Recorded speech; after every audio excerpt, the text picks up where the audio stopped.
Salut à vous tous. Le résumé complet de Boruto 270. On commence par un Kawaki qui réfléchit à la façon dont l'adversaire a pu retrouver Kai. Pendant ce temps, Imawari vient frapper à la porte et prévient Kawaki qu'il va aller à l'école. Mais Kawaki décide d'aller avec Imawari.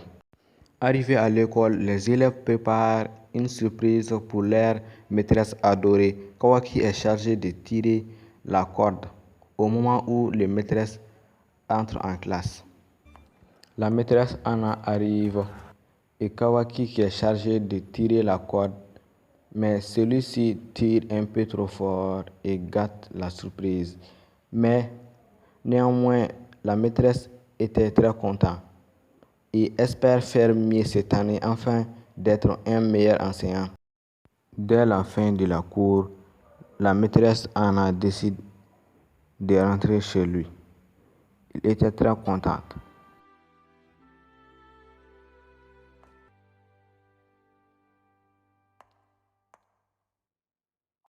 Il se remémore de la conversation qu'il a eue avec Shino et la femme dont je ne me souviens pas de son nom. La maîtresse Anna était beaucoup trop triste parce qu'il n'a pas pu protéger son élève. Il ne se souvient de rien, à peu près un détail où on peut voir Kawaki et aussi où il affronte Kawaki, là où on a vu dans l'épisode 269 ou 268, je ne sais pas. Donc la femme qui est cachée derrière le masque n'est qu'en effet cette femme, la maîtresse Anna. Kawaki vient le trouver, mais il évite tout contact avec Kawaki et se met à courir plus vite et arrive dans sa chambre. Une chambre désordonnée. Elle s'est mise à regarder le miroir et on peut voir sa reflet qui est debout tandis qu'elle est assise. Donc Anna décide d'ouvrir son armoire et elle voit une porte menant au sous-sol. Et on voit les masques, les armes et aussi l'image des hommes à laquelle Kawaki et Imawari avaient affronté. Tout en sachant qu'elle était là tout ce temps en train de regarder tout ce qui se passe. Terrifiée, elle décide de se dénoncer. Mais quelque chose d'inattendu se produit. Une femme qui apparaît dans le miroir et parle à maîtresse Anna tout en lui disant qu'il est son passé, c'est-à-dire l'action qu'il avait exécutée dans le passé avant d'être enseignante. Anna faisait partie d'un groupe d'orphelins recrutés par le ministère, formés depuis leur enfance pour qu'ils deviennent des tueuses exceptionnelles. Autrefois, il existait 50 personnes, mais le ministère les a obligés à s'entretuer. Mais Anna ne voulait pas de tout cela. Tout ce qui l'intéressait, c'était le bien des autres. C'est le fait d'être une personne bien et bienveillante et de ne pas être un meurtrier qui a donné naissance à un autre Anna qu'on peut appeler Ego. La mission de Anna était de s'infiltrer à Konoha, mais son ego a fait tout pour que Anna ne s'en souvienne pas et préférait que Anna eût un rêve, c'est-à-dire devenir enseignante.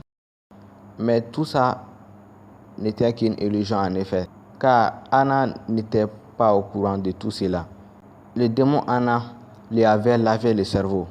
Je ne sais pas si vous avez regardé cette partie dans Naruto Shippuden où Naruto est parti s'entraîner chez Kyarbi, où il devait contrôler ou bien être en cohabitation avec son ego.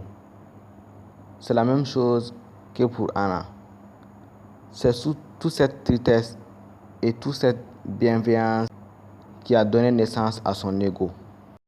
Après lui avoir dit tout cela, le démon Anna décide d'en finir avec Anna et l'étrangle.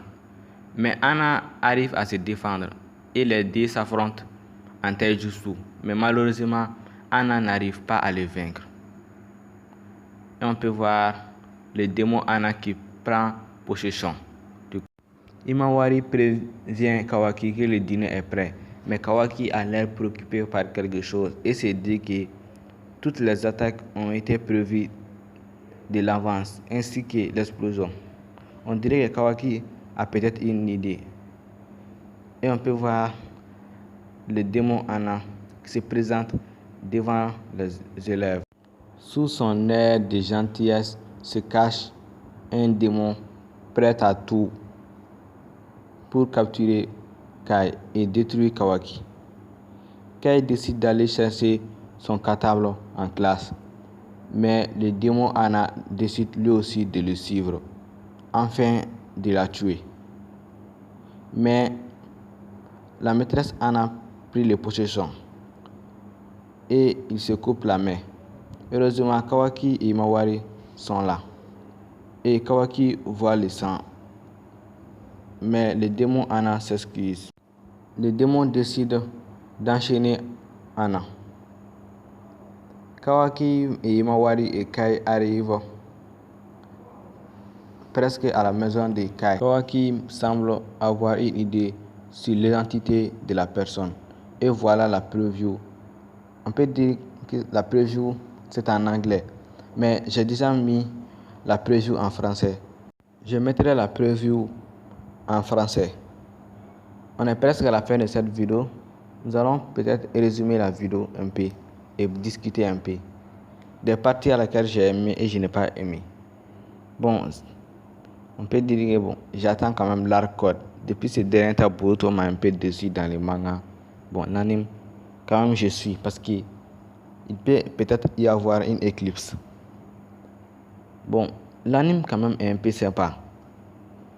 Surtout quand on découvre que la maîtresse Anna n'est en fait qu'un imposteur, qui a un ego, qui ne pense qu'à tuer. Donc, je pense que l'épisode a l'air sympa. N'oubliez pas de vous abonner et d'activer la cloche de notification pour ne rater aucune de mes vidéos. Aujourd'hui, c'est ma troisième résumé sur Boruto. Je n'ai pas fait le 269, 268 parce que je n'avais pas le temps. Mais si vous aimez la vidéo, alors je ferai d'autres résumés de Boruto. Car les gens qui mettent Boruto en intégralité, ça ne dure pas, hein, je vous le jure. Hein. Je laisserai quand même les liens de ma chaîne Facebook à laquelle Boruto est la 270. Alors vous pouvez les regarder là-bas. Les gens qui mettent Boruto sur YouTube là, ça ne dure pas. Dans quelques semaines, seulement YouTube va effacer. Donc le mieux c'est de suivre des petits résumés. Je sais où peut-être de regarder dans d'autres sites web comme Facebook et MyFanime comme ça. Tchuss.